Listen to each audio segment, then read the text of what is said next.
if you want Ethereum to be truly decentralized and the validation is really done by as many people as possible so that you can have true censorship resistance and true participation, then you want as many people as possible to be running those validators. So if you can multiply it, say, with DVT and have 4 people running a single validator, it's the equivalent of having 4 times as many validators or everyone running a validator for 4 times less ETH.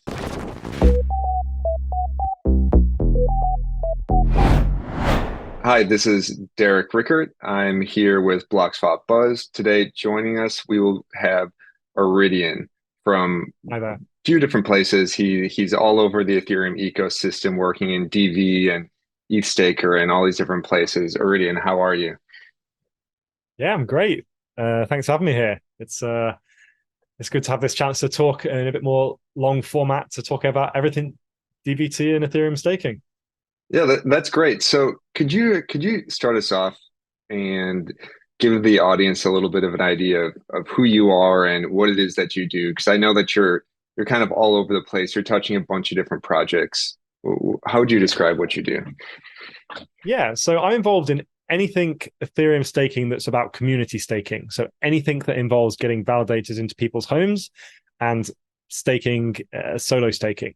Now, for a long time, that involved ETHstaker and solo staking with 32 ETH. And now with DVT and a number of other protocols, there's opportunities to stake with a lot less. Now, that comes with its own barriers. There's even more technology and other concepts to understand. So I started writing the ETHstaker knowledge base for everything to do with staking. And since then, I've also started working on DVStakers, which is an educational community for anything DVT, which is distributed validator technology, where instead of one person running a single validator, you have lots of people running that single validator, and you then get the benefits of like fault tolerance and geographic distribution and lots of benefits, and also a reduction in the amount of ETH you need to get started. So the goal is to get validators in people's homes, and DVT is a great solution for that. So that's why I do everything DVT. That's great. So, if you don't mind, I'd like to take a step back. You have this website with this really cool design that shows off all these different projects that you're working on or have worked on. Is there Yeah. any one in particular that gets you excited? Not that you have to pick favorites, but something that you're like, this is something really cool that I'm glad that I'm working on. Yes, that's the iridianalpha.com. So that's just my site. And I built that from scratch just to play around with React. And I enjoyed making that for a start. But I Mhm. think the projects that I've got like in progress, the ones that I've worked on, anything to do with like educational, it's called like evergreen content. So some content's great to kind of throw out there and have as a short format or lasts for just that particular week or month, the short Twitter cycles. But some of the longer form content, particularly on ETHstaker, the documentation that I wrote there was to support people. A lot of the documentation was about help, my validator's offline and it's 2 in the morning. I'm worried, I'm scared, what do I do? And anything that can actually help people, I think, is incredibly important. So that's the stuff that I enjoy most, like genuinely helping people and supporting like small communities to grow. Great. That's really exciting. So I know earlier you had mentioned this concept of DVT, and I think a lot of people know what DVT is. Um, so I guess I'm curious.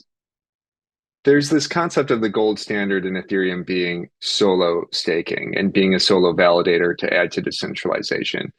Um, Now, on the other hand, there's this idea of shared infrastructure or this DVT. What's better about DVT than solo staking? So to start with, like solo staking is the gold standard, and there is a case where you've got, say, 1 million Ethereum validators, and every single one is in somebody's house. And that's it. You've got 1 million people supporting the chain. That's all the security Ethereum needs, and it's maximally decentralized. And that's great. But once you start looking a bit deeper, there are other nuances to that. So, for example, like 1 million validators is um, a lot for various networking reasons. If Ethereum had many more, it would create other problems with communication and various things in the protocol. So being able to have a smaller validator set is a good thing. Now, if you want Ethereum to be truly decentralized and the validation is really done by as many people as possible so that you can have true censorship resistance and true participation, then you want as many people as possible to be running those validators. So if you can multiply it, say, with DVT and have 4 people running a single validator, it's the equivalent of having 4 times as many validators or everyone running a validator for 4 times less ETH. So just from that basic perspective, it's like there's technical limitations, and then more people running Ethereum validators in their house, more people saying, I'm validating the chain, I'm proposing blocks, and I guarantee the security of Ethereum. The So more that's people that sort can of say that, the better. that's a really interesting perspective because I've heard a lot of people talk about DVT from the angle that there's already these staking conglomerates, there's large amounts of staked ETH in a single pool, and people can Mm-hmm. use DVT to decentralize it. But it sounds like what you're suggesting is that if you take it on a smaller scale as well, and you look at a single validator, what could be a solo staker, if that's done with DVT, it actually decentralizes solo staking a little bit more. Am I understanding that correctly? Yes. No, exactly. I think it's yeah, it's interesting because the people focus on, as you said, the large staking providers and the impact DVT can have on them, whereas I'm coming at from the grassroots bottom up perspective, where they the more people that can individually stake, the better. Now, some centralized providers like Coinbase, they have the stake and they don't need to necessarily use DVT to decentralized, but it does allow them to it does allow them to potentially secure, improve their infrastructure by not having single nodes and single points of failure. So there can be benefits there. For someone like Lido, you're looking at like 30% of the stake, and the goal there isn't necessarily to have them have 50% of the stake or more, but if they do have 30% of the stake, or even in future less, 25, 20, then the question is, well, how do you just have more people running those nodes? So rather than having the power in the hands of 30 operators, what if it could be in the power of hundreds or thousands of operators, the check on power? So you can decentralize and distribute even the existing providers without having to just say they're monoliths, we can't change them. Okay, so now we've taken a look at these monoliths, these large providers, and we also broke it down into what it can do for the individual or a single validator. I'm curious if you could help paint a picture for some of these people in the middle, say somebody with 10 or 20 validators, or a group of friends or a small business with 10, 20, 30 validators. What could DVT do for them? Yeah. So if you've got a smaller number of validators and you're staking pool, it's an interesting thing that I've been talking to people a lot at the moment. So staking is a bit of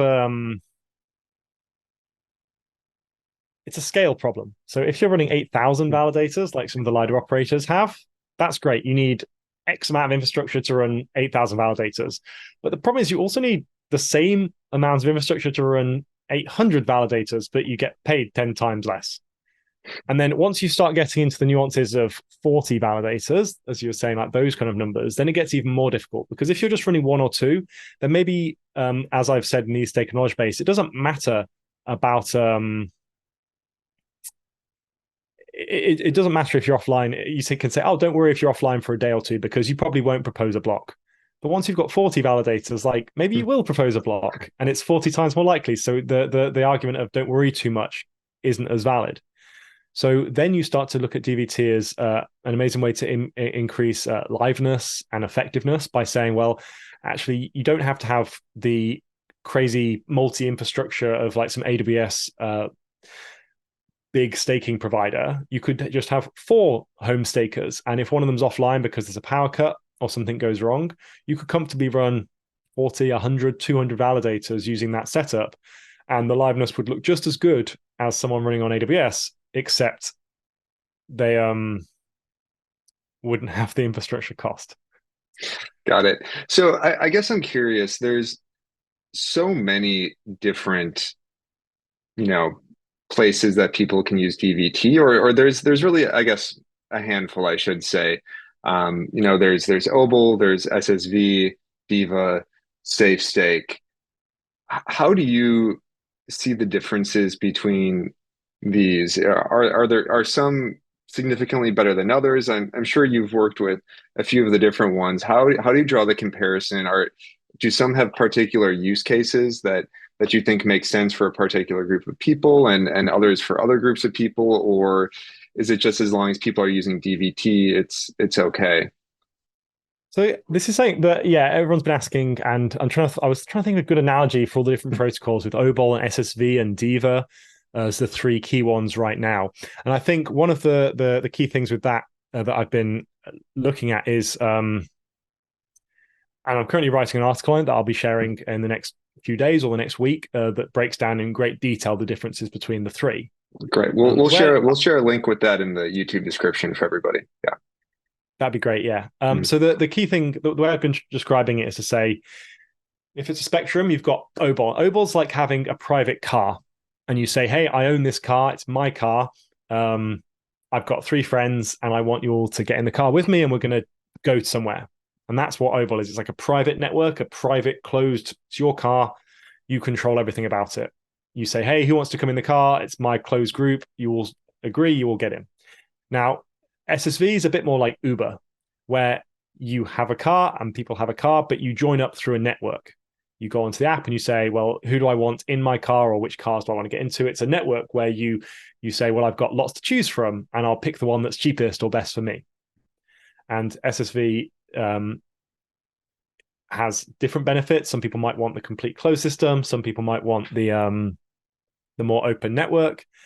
And then you've got something like Diva, which is a bit more like a public bus, where you've got just a bus that goes from A to B, and it's very structured. You can't have really any control over it, but you can fit loads of people on the bus. And that's what Diva is. Diva is you sign up and you put your 1 ETH into the protocol, and you get a validator back, and it's completely automated in the same way you just buy a bus ticket and you end up roughly where you want it to be. You don't have much control, but it is very easy and very automated. So that's how I've kind of broken down the 3 different providers. Okay, thank you. That actually does paint a pretty good picture, I think. So now, if we're looking 1 to 2 years down the line, I'm curious about your personal opinion here.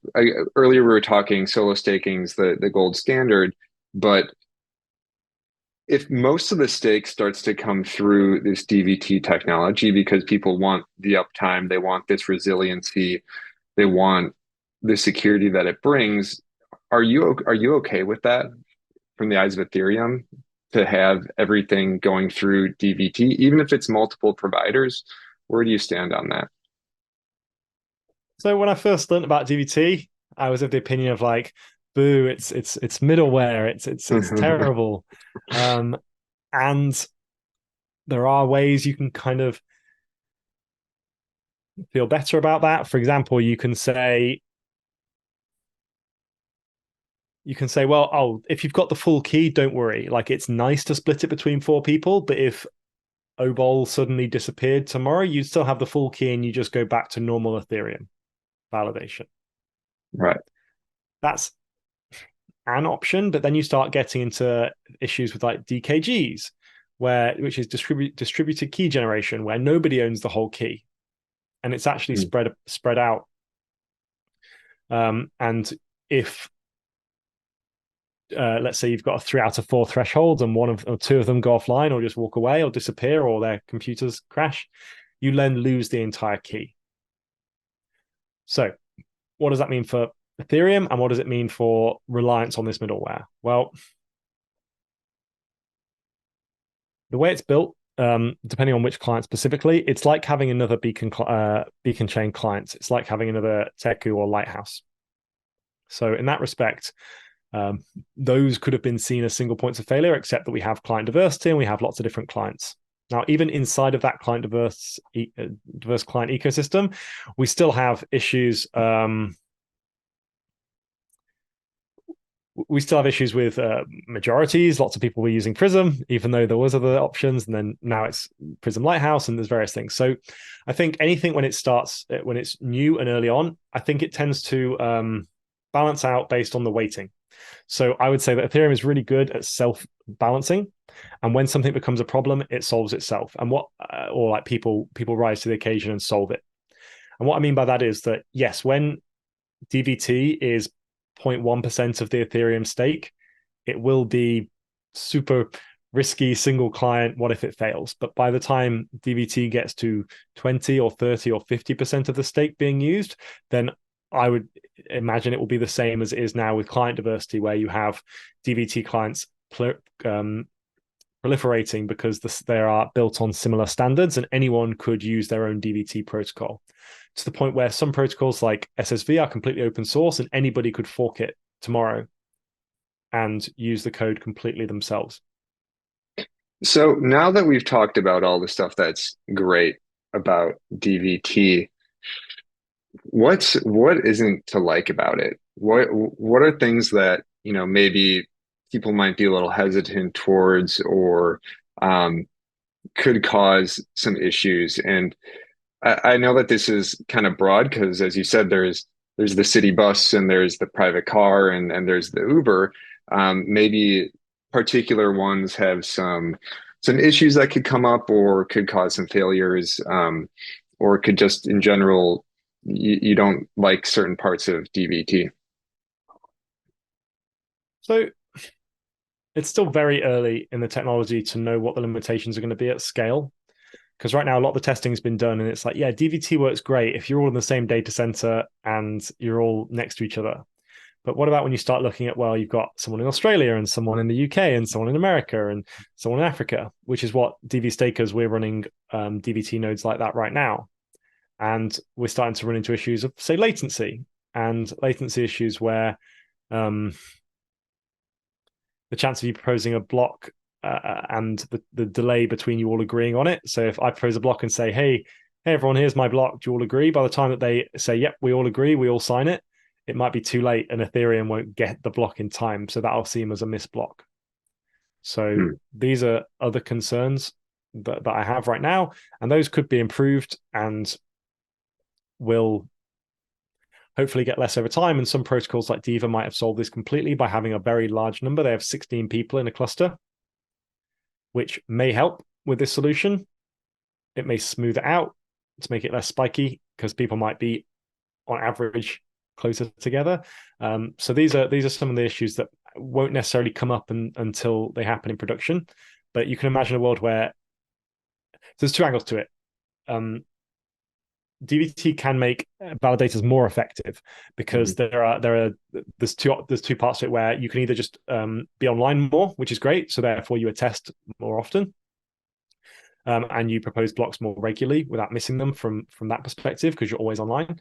But then there's also the benefit of network propagation. So Ethereum works by saying whoever sees all the, like if you see the messages, it's about consensus. So everyone's seeing the same message means that it's true, and you all agree on that. And with DVT, you've got 4 people saying the same thing. So they send that message out into the network 4 times louder, and it gets essentially accepted by the network a bit faster. It propagates through the network more quickly. So that's a good thing about DVT, but then it can come with some negatives but it's also slower to get that consensus. So I guess you got me thinking here. You're saying that it can slow down things. There could be latency issues, but this could be solved with increasing the amount of people with access to a single validator.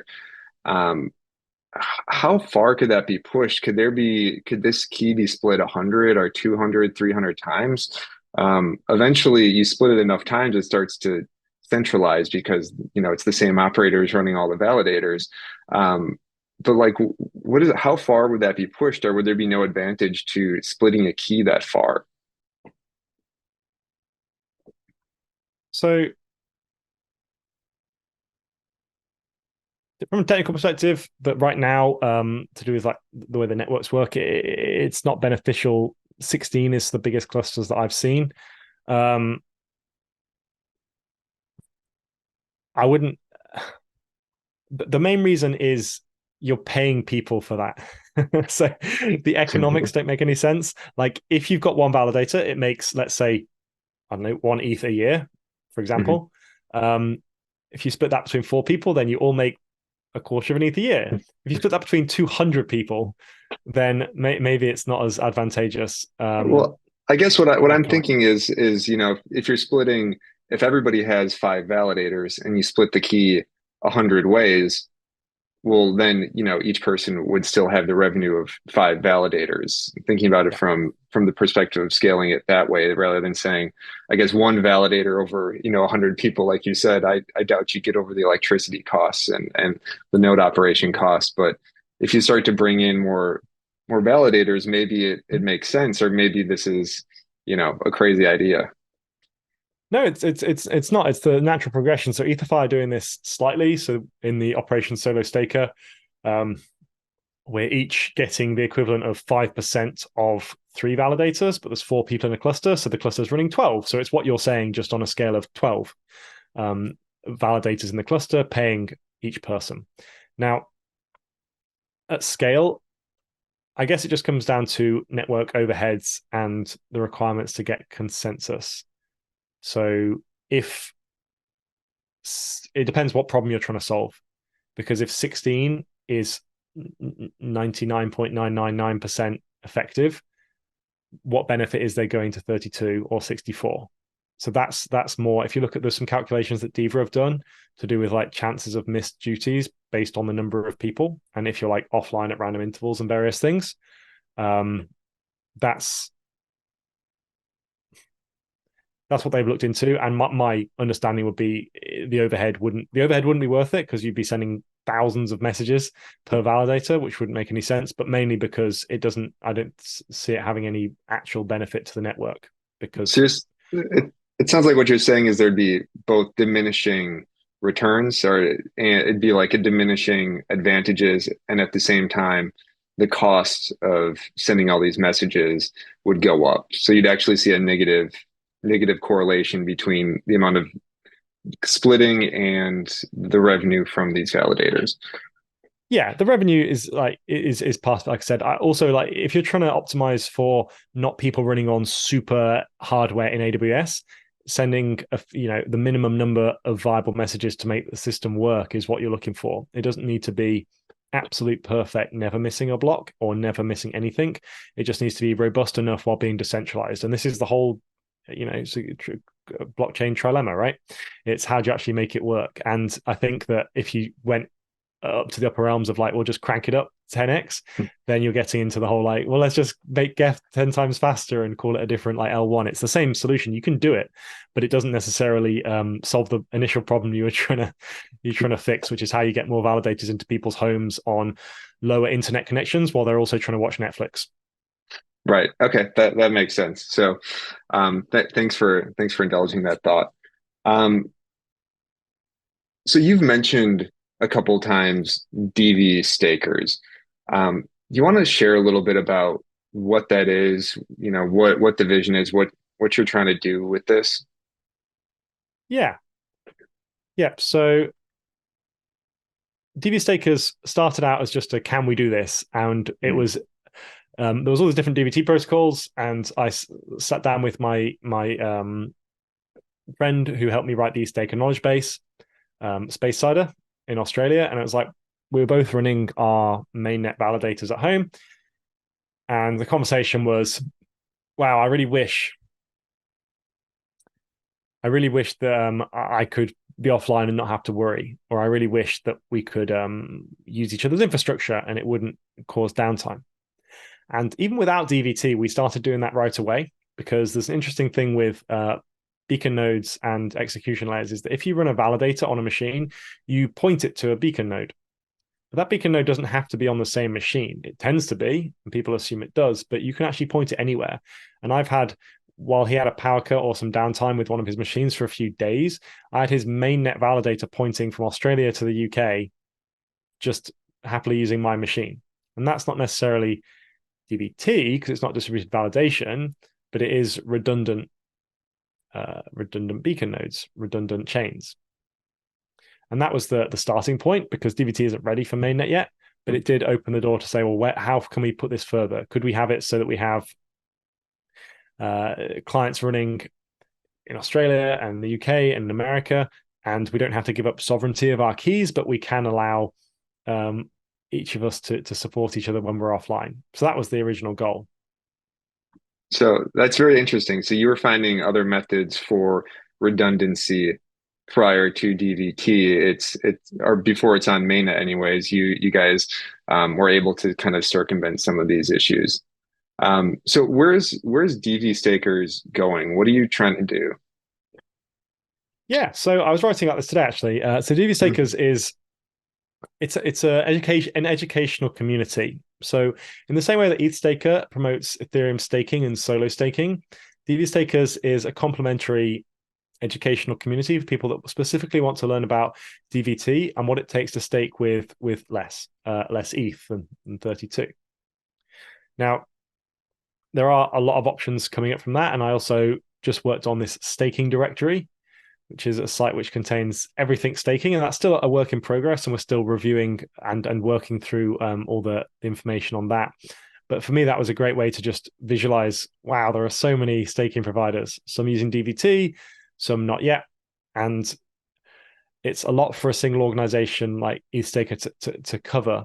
And that's why DVStakers is a complementary educational community where people can focus specifically on the technology of DVT and understand this like fast changing ecosystem. It's kind of like slightly like the step up, the slightly like could be more advanced at this early stage because it's still quite technical, but hopefully it becomes something that's even easier to use. Great. So you guys are kind of covering this niche.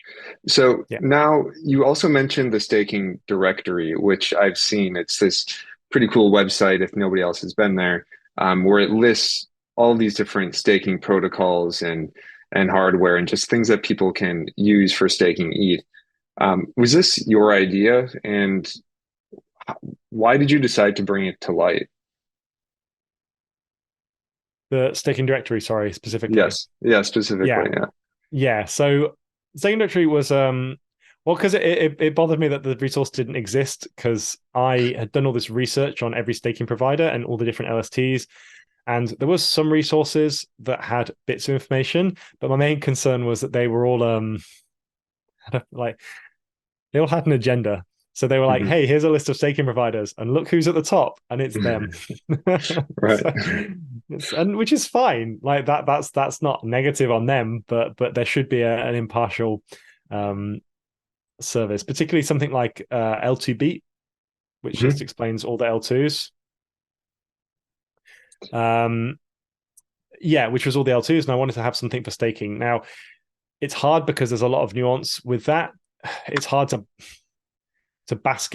group everything together in a way where it's still readable without too much detail. And this is where we're struggling at the moment to kind of group everything together, because I wanted it to be, if somebody came to the site and said, I don't know anything about Ethereum staking, what are the different options? And okay, well, how much ETH do I need to stake, and where can I go and where can I learn? That's what it was supposed to be for. So it's still early stages right now, and there has been a lot of feedback on it. Not all super helpful, because it's not just that people are unhappy with their position on the list, they're unhappy with everybody else's position on the list. So I think the perfect compromise will be when everybody is equally unhappy. Right. And then we'll have done a perfect job. But it's a community resource, and all I can say is that we're trying our best to support the community. So what I have to say, when I came to the staking directory, you'd mentioned the detail. I really kind of liked the amount of detail that you could see about each project. And I did notice when I went back and visited today, since the time before that, you decided to go with alphabetical order with all the items, which I think makes sense. It's semi-alphabetical. So the problem was the checklist that I had before was very contentious, because the definitions, people aren't happy with the definitions. If someone says they're open source, someone else will say, but this one piece of their code isn't open source, or their smart contracts are open source, but not their backend, or maybe they had an audit, but they don't agree with who did the audit. And it gets very difficult to say. So for now, the checklist was just removed so that we can review the definitions, so that if people complain, we can at least say, like, here's the definition, deal with it. Like, right. Rather than, which is the best thing you can do. You can see that Ethereum.org has clear definitions, and they've gone with that. And you can't make everybody happy, but I think there's some room for improvement, particularly with community resources. And there's an old trope. Have you heard the story of like if you want the right answer, post the wrong thing? So if it's Stack Overflow and you want an answer, post a question. No one will answer it. Post the wrong answer, and you'll get 50 replies explaining why you're wrong. Right. And that's the idea with this. And I think we're just going to go from a different angle. And instead of having my best guess, which was contentious, we're just going to have it so that everyone starts as red, and you've got to fill in the blanks kind of from the bottom up, and then at least we've got a base level of information. That's great. I mean, it sounds like you have some ideas on how to move it forward. I'm sure it's a little difficult. The Ethereum staking community, it's a somewhat competitive market. A lot of people want to be a part of it, and you know, there's a lot of different anonymous people in the industry, which is great. But at the same time, you never know who you're dealing with as well. So I guess if we can get back on the topic of DVT for a little bit, I'm really curious. So the DVT is this shared infrastructure that everybody can use. I'm curious, is there any way that this DVT in your mind could be reused in the future? And to give a little bit of context with the question, I'm thinking particularly when we're looking at the concept of restaking coming to the market. There's the two different types of restaking. There's the economic restaking and the validator restaking. With the validator restaking and DVT, is that something where people could find some advantages, or what does that look like to you? Do you have an idea in your head or something that you can share with us? Yeah. So with that, the DVT, it's the validator, the validator side of restaking, for example, would be fine because DVT is just splitting the BLS signature 4 ways, then recombining it. So as far as the Ethereum validator is concerned, it doesn't know that it's using DVT behind it. It doesn't know. It's just Right. it's like how the DVT. The best way to explain it in a simple way is it's a multi-sig. It's a multi-sig for attestate for validator duties, attestations, and block proposals. So in the same way that when you sign a transaction, Ethereum doesn't know or care if it's a single EOA, if it's a single person on their ledger, or if it's a multi-sig with 10 people. Once that transaction gets sent, it's a valid Ethereum transaction, and that's all that matters. Similarly, with a validator, if it's a restaking validator and it's an eigenlayer validator, and that's being used through the eigenlayer protocol to support multiple different things, if it's an Ethereum validator underneath using BLS signatures to sign, then there's nothing stopping them reusing DVT for that as well. Okay. So I guess when you're talking about, eigenlayer, I guess I'm thinking a little bit about um, some other potential restaking options as well. Something that's, more on the side of validator restaking, something where people might want to access some of the consensus mechanisms of Ethereum as part of the restaking stack, not just where it's the economic and the slashable security, but where people might want to access, have direct access to an Ethereum node as part of the restaking process, not just sort of any node operator. So I guess I'm curious, you're talking about all these different ways that people can access, like multiple people can access a single validator. Maybe that could be seen in the same way for restaking as well. Yeah, I mean that's a very new. That's even more cutting edge, I guess, than DVT, the restaking side of things. I think that with that, the more people that can get involved, as with DVT splitting the number of people that can be involved can be a positive thing. Reducing resource requirements and things like that can also be helpful. I'd be interested to see how that plays out with that specific version of restaking you're saying. I don't have any opinions on it right now because I've not looked into that enough to have a strong opinion on it. But I do think it's an area that will take off very quickly when people realize they can get very high APRs. Yeah, yeah. I mean, it makes sense, right? So, okay, now you've worked on all these different projects. I guess I'm curious, like, how did you get started in Ethereum, and what like where's your background? What brought you to this point? Yeah, I mean, my background was Web 2 things. So I did product development and some developer um, projects and various things, but I was always just doing bits and pieces in Web 2. And then about 2 years ago now, I started learning about Ethereum for various reasons and got excited because there was this thing called the merge coming up. And any day now, but it was still quite a way away. And my feeling, as I'm sure everyone's feeling when they come to Ethereum or they come to the crypto space, is that I am the last person to the party. It's like coming to the party at midnight and everyone's already drunk and had a great time and everyone's leaving and you're there like, oh, I only just heard about the party and I'm late. And that's not necessarily the money making party. I mean the like just being part of it, just joining in. And I felt that way in a lot of areas, but I realized there was something I could join in, which was the merge. So I spun up some testnet validators and didn't ask permission, didn't ask anyone. I just got some testnet ETH from a faucet before it used to be when it was still free, before it was worth money. Right. And then I just started running those validators, went through the merge on like Kiln and these other testnets. And from then I had loads and loads of notes on how to set up all these testnet validators. And then I got a ticket to DevCon in Colombia last year. And I landed, walked up to the Staker booth and said, hey, I've got all this content that I've written down. Can I turn it into the Staker knowledge base? And that was it. Great. And I just started contributing. So it's permissionless. No one stopped me. I said, I'm going to do it anyway, but I hope that's okay. And since then, every project I've approached, I've said, hey, I'm going to write this documentation or I'm going to rewrite your documentation.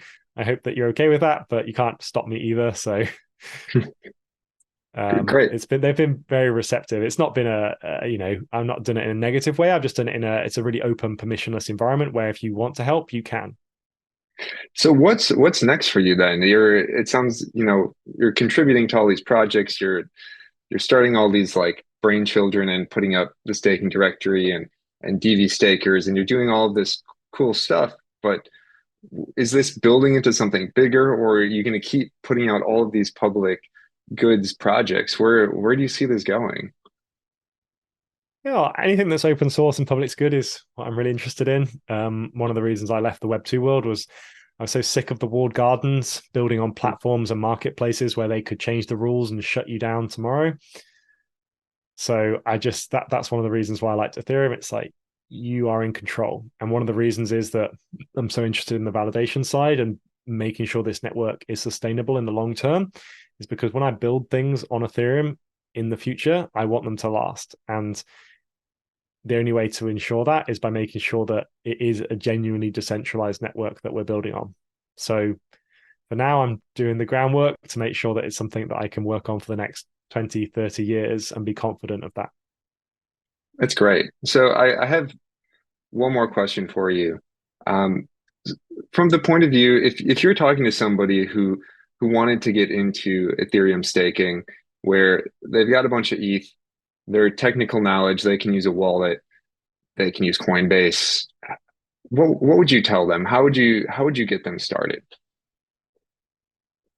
Yeah, no, it's a great question. So with staking, people are put off by the 32 ETH requirement, $50,000 needed to stake. So I'd say don't focus on that. Running a node is the first step of supporting Ethereum. Even just running a full node where you're validating the chain, you can set up an RPC and make your MetaMask transactions through your own node. Then that's a big start. You don't need a huge capital outlay for that. You do need some hardware. The hardware requirements can be quite high, but for testnet, for go early, the hardware requirements are a lot lower. So I would say look at getting what you can do to get involved with that. If those requirements are still beyond you at the moment, then start looking at DVT. So in DVStakers, the small community we've got, a lot of people have said, I really want to get involved, but I don't have the hardware or the ETH, and they've spun up their SSV or their OBOL nodes on their laptops, and they've pointed to our chains running all over the world. That doesn't make them very effective, and they're not going to make any money from it or anything. But if you do want to be part and take part and get involved, like now is the time, particularly with DVT. Like the time is coming where you'll be able to validate and support the chain with a lot less ETH and a lot lower hardware requirements. And learning about it now will put you in the best position to be ready for it when it happens. And that's the point of DVStakers. That's great. So it seems like you're giving people a lot of avenues to get involved as well, from sort of the ground floor. I think that's amazing. Well, thank you very much for your Absolutely. time, Eridian. I really enjoyed getting to hear about your thoughts around DVT and the past and the future of everything that's going on with Ethereum. Yeah, brilliant. Well, thank you. It was great to talk through, and I hope, yeah, people learned something about DVT. It's still at such a new ecosystem, and this is the more and more I talk about it publicly and come up with these hopefully useful analogies, it makes it easier for people to understand. And I think that's quite important with these complex technologies, to understand the differences and the value proposition of each one. Yeah, I think that that's very well said. Thank you very much. Bye. Brilliant. All right. Thanks, guys. Bye.